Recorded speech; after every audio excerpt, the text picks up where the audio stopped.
Okay, welcome to Mrs. Neller's notes for her pre-calculus class. These are the notes for section 1.4, day 3, entitled Rational Expressions. And today all we're going to talk about is compound fractions. It's a big, messy concept. Now, compound fractions are basically fractions within fractions. It's a fraction in which the numerator and the denominator, or both, has a fractional expression. So when you're simplifying compound fractions like this, you have to have a common denominator in the numerator, and then you have to have a common denominator in the denominator, and then you're going to multiply by the reciprocal. Okay, so let's go through our first example here. This one's fairly straightforward, and you have to think of the numerator as a fraction plus a whole number, and then your denominator is a whole number minus a fraction. So when I said the first step is to get a common denominator in the numerator, that means the numerator of the complex fraction. So you can think of it as x over y plus 1 over 1, if you'd like. But that common denominator is going to have to be a y. So that's going to get changed into something over y plus something over y. Now this first fraction didn't change, that's just x. My second fraction, though, I started with a 1 and I multiplied it by y. I made it y times bigger, so I have to multiply by y in the numerator as well. So 1 times y is y. That should make sense. Y divided by y is 1. All right, now my other denominator, you can think of that as 1 over 1 minus y over x. Now here, the denominator within the denominator is going to have to be common, and it's going to have to be an x. So I'm going to need something over x minus something over x. Now again, my first fraction here, I made it x times bigger, so I'm going to have to make my numerator x times bigger. My second fraction, I didn't change at all.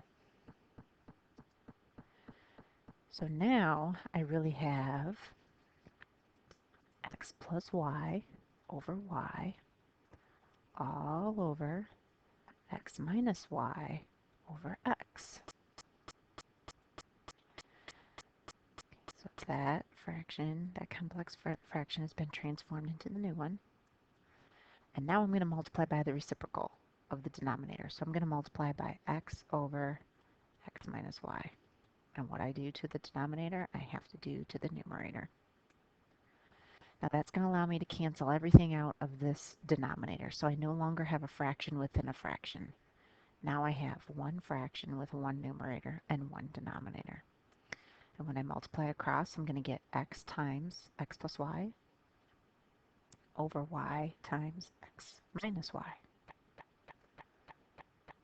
And that's all the more I can do with that problem. That's as simplified as it's going to get. Now you can leave your answer like that, or you could distribute the x and the y. So your book might write it x squared plus xy over xy minus y squared. Your book might write it that way. So don't think you did it wrong. If you don't distribute, it's fine. Now part B gets way more complicated in a hurry because now we have binomials. But again, you want to look at this as your numerator. You want to look at that as one expression. So we're going to find a common denominator, and we're going to adjust our numerators, and we're going to make a new fraction for that numerator. And then we're going to do the same thing for a denominator. We're going to find a new common denominator, make one big fraction. So we'll have one big fraction over one big fraction, and then we can multiply by the reciprocal. So this problem is going to have a lot of steps. There's a blank slide after this one. If we need to keep writing there, we will. So in my numerator, if you did your homework from last night or the previous assignment, you should see that I'm going to need an x minus 3 and an x minus 4 as my new common denominator for the numerator. Okay.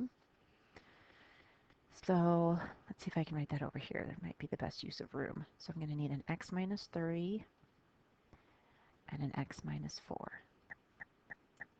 plus something over x minus 3 and x minus 4.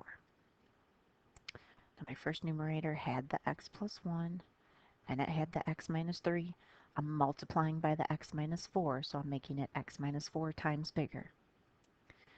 My second fraction in the numerator had the x plus 2. It also had the x minus 4 in the denominator. I multiplied by the x minus 3 to make it that many times bigger.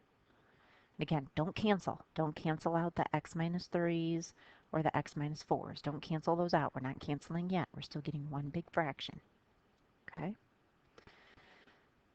Now, in my numerator, I am going to have to distribute. I'm going to have to FOIL out my numerators and then combine my like terms and get one big expression. Okay? So we can do that now if we'd like, and then we'll come back to the denominator. So if I distribute, I'm going to have, let's see, an x squared, and then I'll have a minus 4x and a plus x, so that's a minus 3x. I'm going to have a minus 4. Then I'm also going to have the x squared. The x times x is the x squared. I'm going to have a minus 3x and then a plus 2x. So that'll be minus x. And then negative 2, or I'm sorry, positive 2 times negative 3 is a negative 6. And then if I combine my like terms, let's see, that'll become, let me write it under here, 2x squared minus 4x minus 10. And I could take a GCF out of there. I might even be able to factor it more after if I take out my GCF, but we'll save that for just a moment, okay? So for now, let's just consider the numerator simplified. So that would be my new numerator over this denominator that I created. So I'll write that on the next slide in just a moment. So now let's go back to the original denominator from the original problem. Again, I'm going to need both of those little pieces in my new denominators. So I'm going to need x plus 2 and x minus 4 minus something over x plus 2 and x minus 4. My first fraction had the x plus 2, so I'm going to take that x and I'm going to multiply it by the x minus 4 because I made it x minus 4 times bigger. Again, don't cancel the x minus 4's. And then I had an x minus 5 originally in the numerator, and then I multiplied the x minus 4 by the x plus 2. So I have to multiply that numerator by the x plus 2. Again, don't cancel the x plus 2's. Okay. So now I'm going to do the same thing I did up above. I'm going to distribute, and then I'm going to FOIL, do my double distribution. Okay. So this will transform into, let's see, x squared minus 4x. Now remember, this is a negative as well. So I'm going to have negative x squared, and then I would get a 2x and a negative 5x, so that'd be negative 3x, but I'm really subtracting it, so it's plus 3x. And then I'd have the negative 5 times the 2, so that's a negative 10, but I'm subtracting a negative 10, so that's plus 10. And then if I combine my like terms, that will become, ooh, the x squareds cancel. That's good. So it'll be a negative x plus 10 all over this x plus 2 and the x minus 4. So let me go to the next slide. We're not quite done yet, but let me go to the next slide and keep writing this stuff out. Okay? So I'm going to have the 2x squared minus the 4x minus 10 over the x minus 3 times the x minus 4. So that was my new numerator. And then I had the negative x plus 10 all over the x plus 2 and the x minus 4. Okay, so now I have one fraction for my new numerator, one fraction for my new denominator. Okay, so let's see if we can simplify this a little bit. I know that this numerator, I can take out a 2. So that gets me the x squared minus 2x minus 5. But I can't get factors of 5 that are going to get me to a 2. So taking out that 2 doesn't really do a whole lot in terms of canceling. But it's good to take out any common factors just so that you can see if you could possibly factor further. But here I can't get factors of 5 that'll add up to a 2, so I can't do a guess and check there. So we won't worry about factoring further. But now I have to multiply by my reciprocal. So I have to multiply by the reciprocal of the denominator, which is the x plus 2 times the x minus 4 all over the negative x plus 10. I'm going to do that down here as well. X plus 2, x minus 4, negative x plus 10. It's very important to keep your work very neat and very organized as you're going through all these steps. Okay. So now everything cancels here.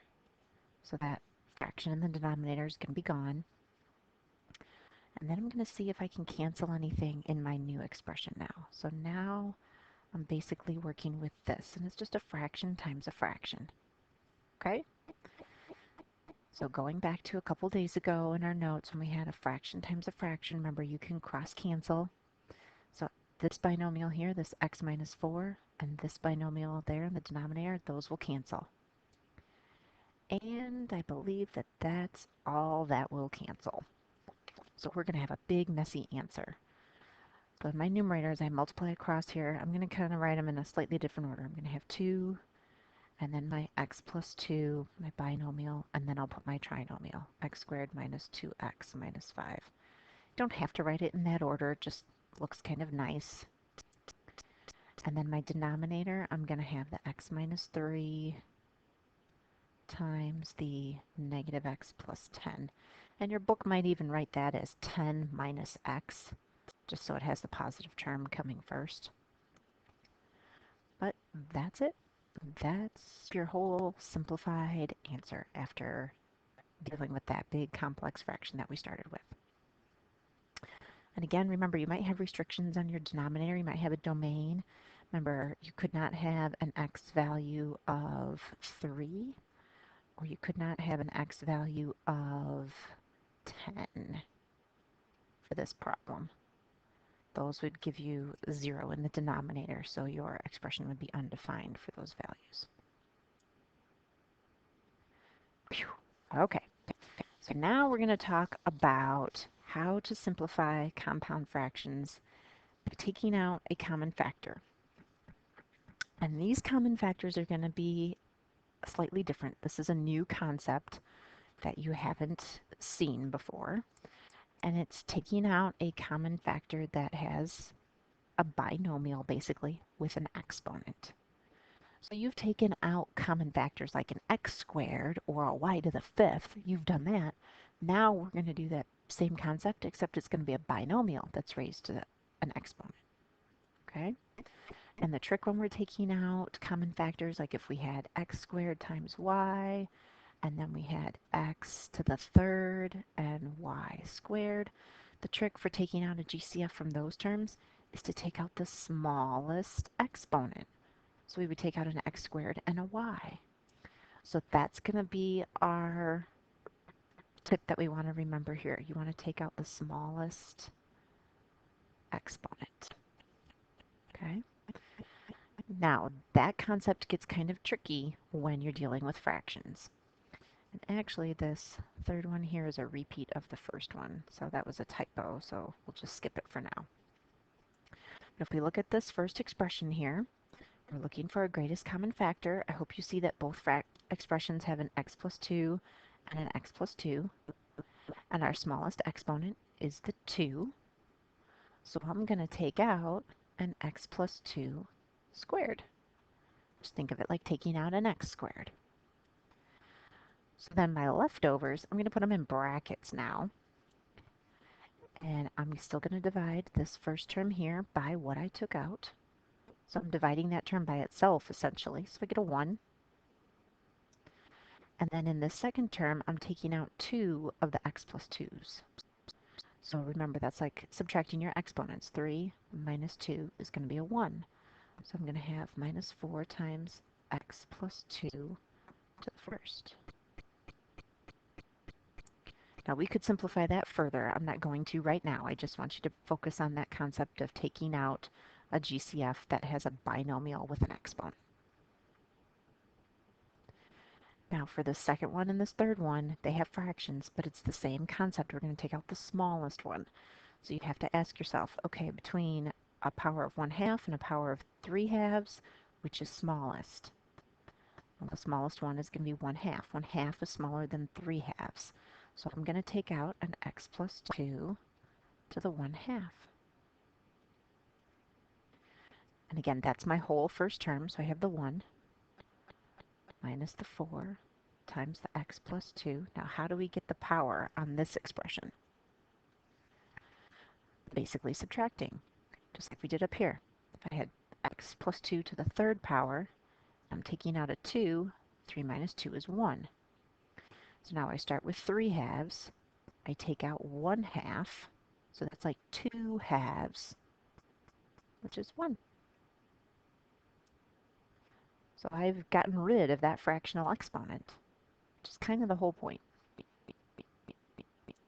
So again, for this third part here, you want to look at your exponents. We have a negative 5/2, and then we have a negative 3/2. Now they're negative, and they're fractions. So you have to ask yourself, which one is smaller? And again, that negative 5/2 is going to be smallest. So that's what I'm going to take out. So I'm going to take out an x plus 2 to the negative 5/2. So I took out that whole first term. Now, how do I figure out what my power is on that other x plus 2, on that other binomial? Same thing as we did before. We did the 3 minus the 2 to get us the 1. We did the 3/2 minus the 1/2 to get us the 2/2, which is 1. So I'm going to take a negative 3/2, let me write it over to the side, minus a negative 5/2.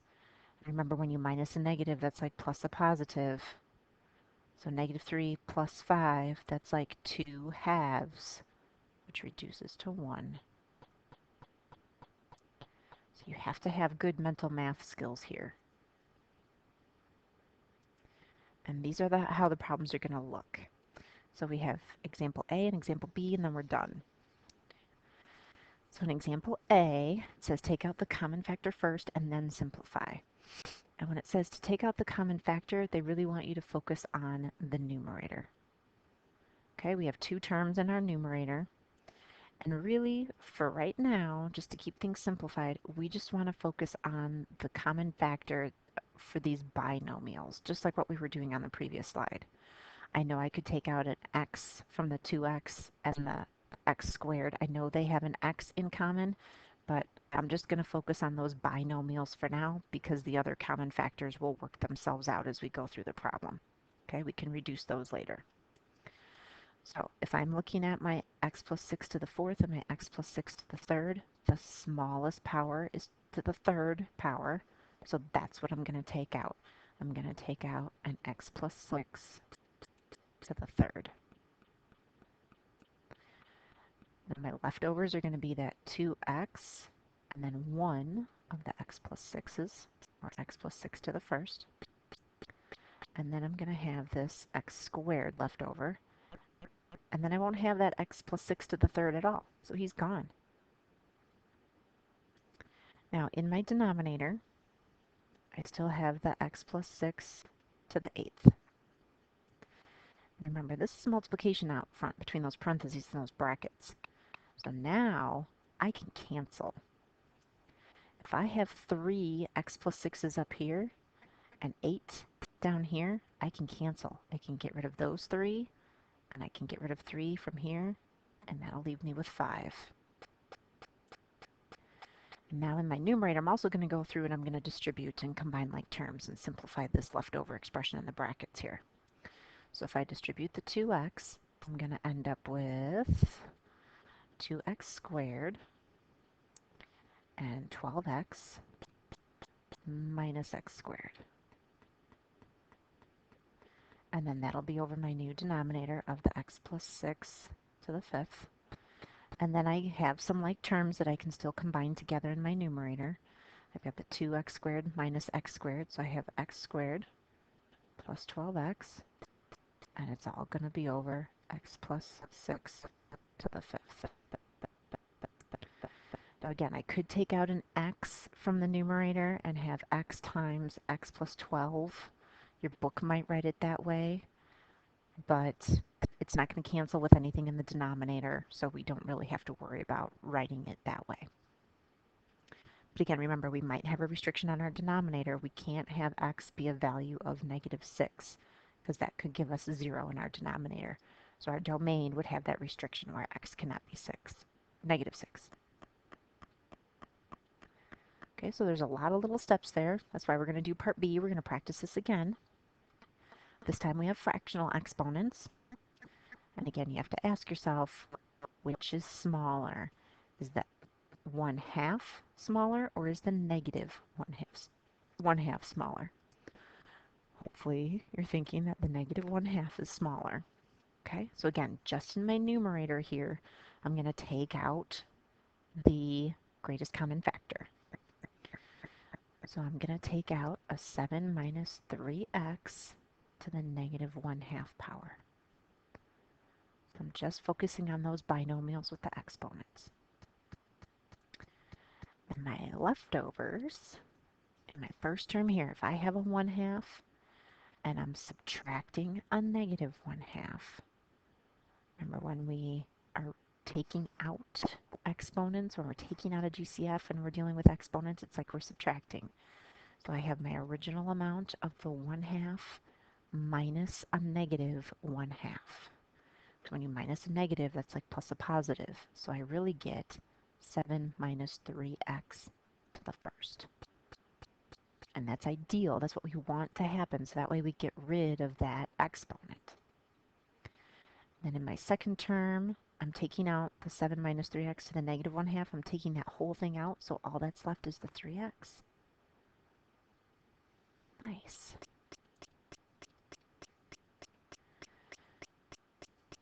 Now, my denominator here is really to a power of 1.